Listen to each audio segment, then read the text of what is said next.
Hey, what's up, guys? The same old G. And in a true RPG hobo fashion, I will jump again on a bandwagon.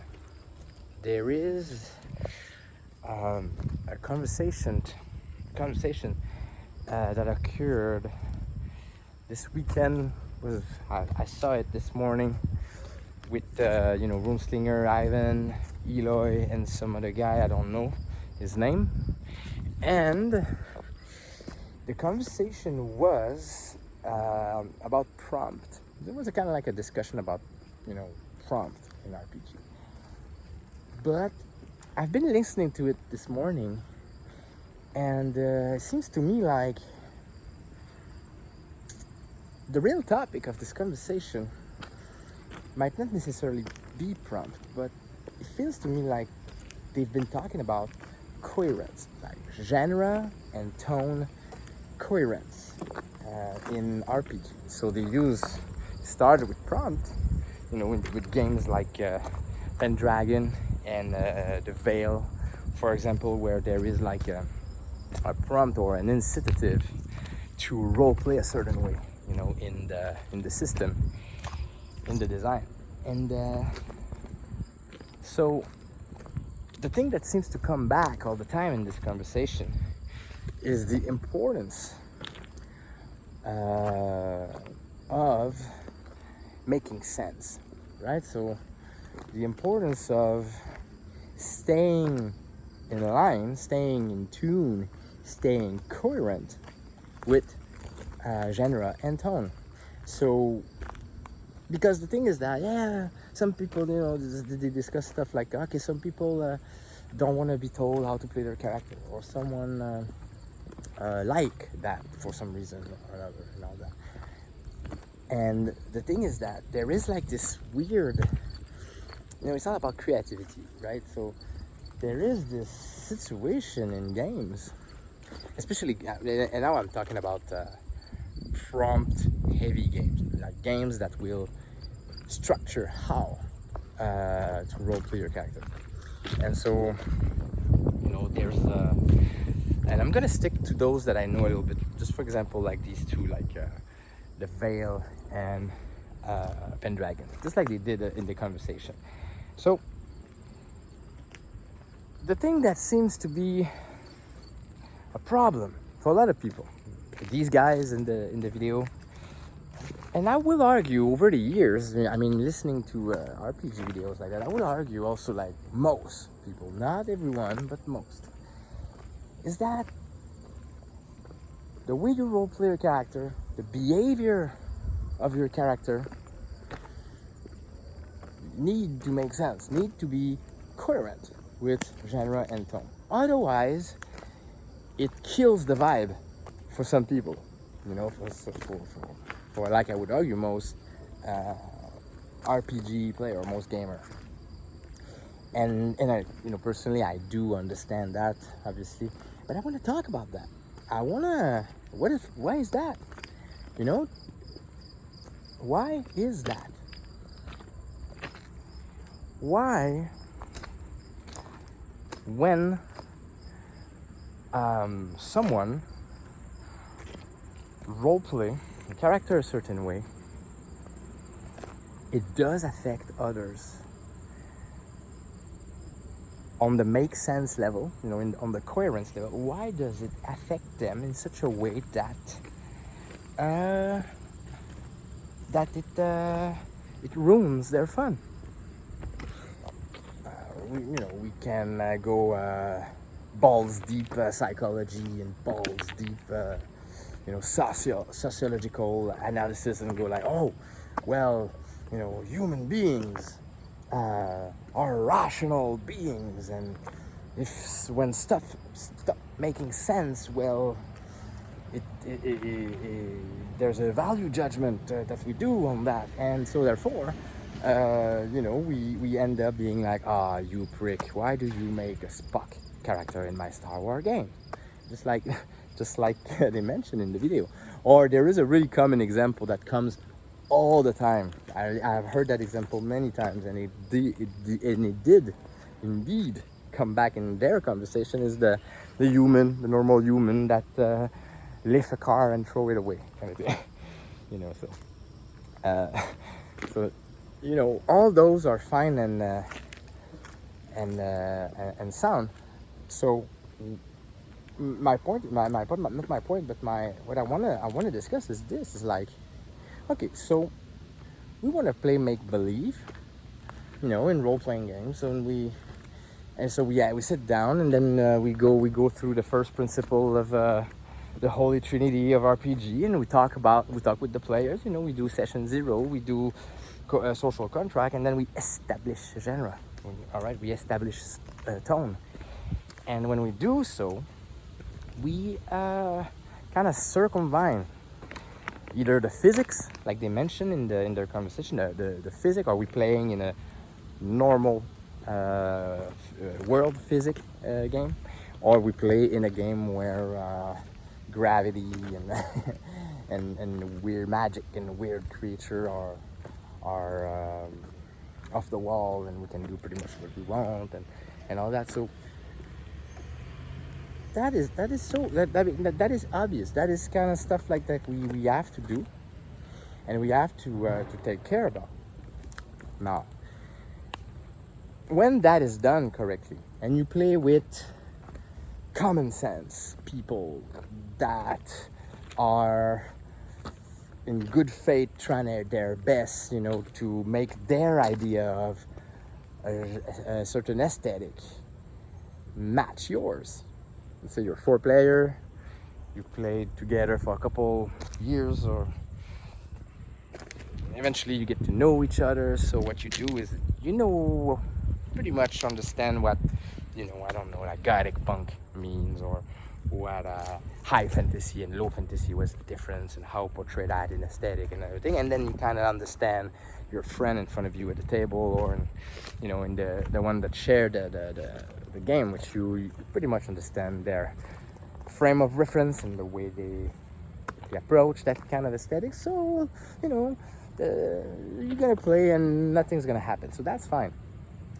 But there's some situations sometimes where that gets tricky. For example, remember the game The Veil, and Eloy. I remember Eloy mentioned that in the conversation. He said, and I don't know, he was not with us. Was he with us in The Veil? The Veil was me, Ivans, John Stinger. What was another? And I don't remember. I think there was another one. I don't remember if it's Eloy, or maybe it was just 3 of us. Anyway, so I was in that game, and I remember playing The Veil. And The Veil is it's a really interesting game, but it has some problem. And the problem that we can encounter in The Veil is that you get in front of your sheet, and there is an emotion attributed as attribute kind of thing, and then you decide what emotion you will or should or shall feel at that moment. Therefore, you apply the advantages, the boost, or the setback, or not the setback, but the advantages or disadvantages that comes with it to the die roll, and it gives you some advantage and all that. PBTA game style. So what Eloy mentioned is that now we're not necessarily in genre, neither in tone. We are in the making sense of what kind of emotion that character should be feeling.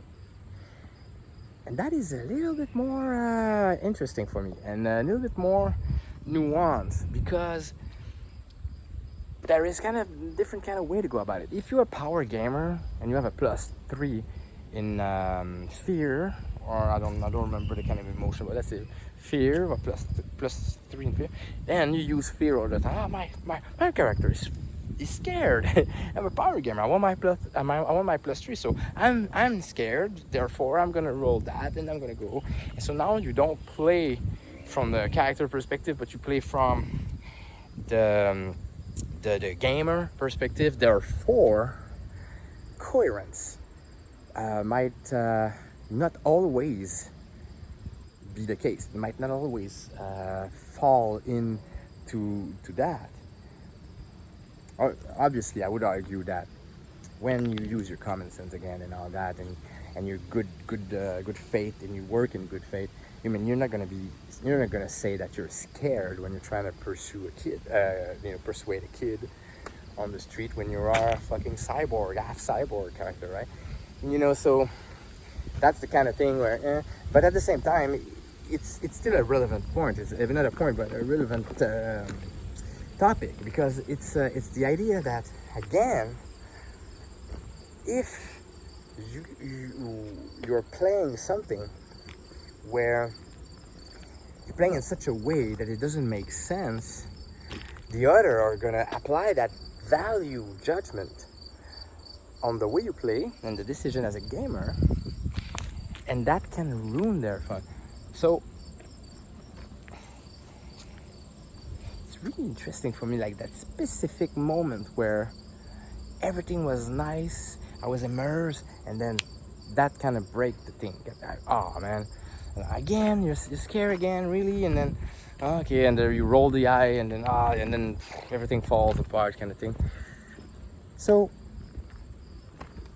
let's come back to this important aspect, is that,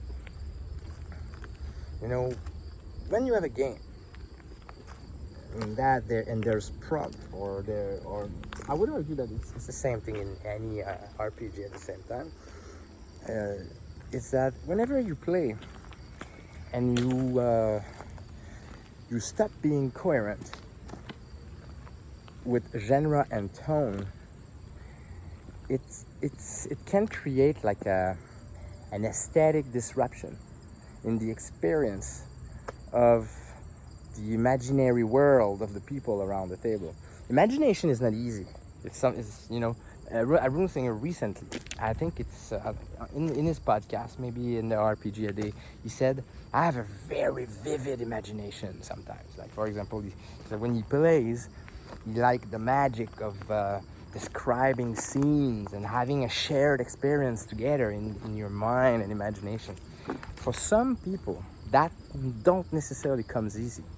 Therefore, building that imaginative momentum of having that vivid aesthetic experience when you are in a Star Wars game and then the door open and you have Spock in front of you, it's like, oh fuck, it's like, boom, aesthetic disruption, boom,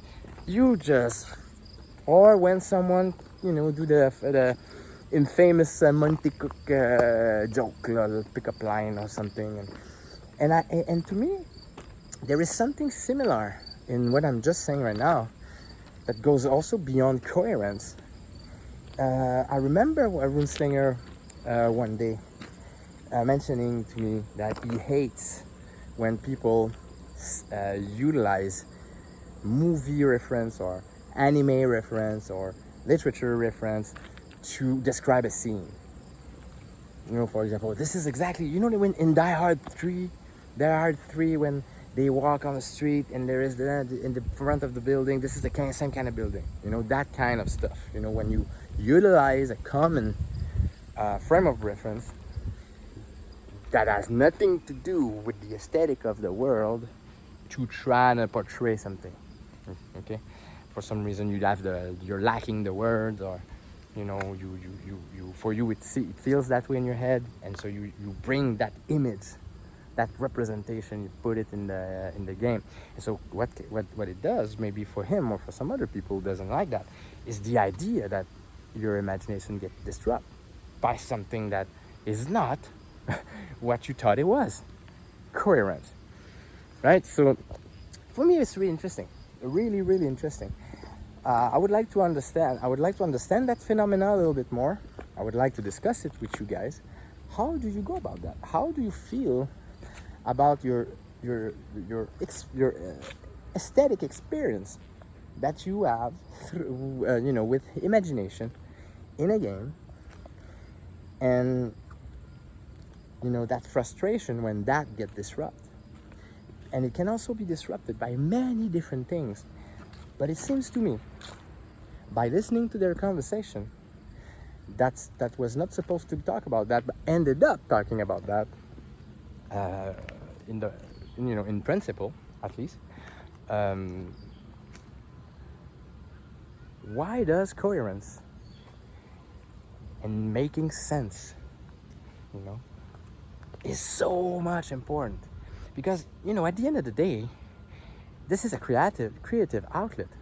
Why do we need to circumvent the imagination of the people around the table and not allowing them to be able to portray what they want to portray, in order to stay true to genre and tone, or to make sure that they make sense? I find that really fascinating, really interesting. I do it. I'm not against or anything. It's not my posture here. I would tend to. I like when we stick to tone, and I like when the aesthetic is clearly established in social contracts. So, you know, don't see me as I'm against that or what. I'm just asking the question. I just want to know. I'm kind of curious about that. I'm curious about, you know, because it doesn't have to be rational. We're playing a game. Sometimes it's fantasy. It can be. Some people call it art. Why do we bring reason in that? Why do we bring stuff like meaning and coherence and making sense? You know. Well, I gave some input on my own. I really do think that it's really annoying when your imagination gets disrupted by stuff that you don't want to see there, or you don't want to hear about at that moment, and therefore that breaks your momentum, and it's kind of hard to get back into the motion. So let's say you play for 2 hours. You know, it can takes you. It for some people maybe it takes you out for 30 minutes of it. You know, so yeah. Let me know what you guys think. I'd like to hear in the comment. It was a great conversation from these guys. I strongly recommend it. It's on the Rune Slinger's channel. Thank you for the inspiration. I see you guys around.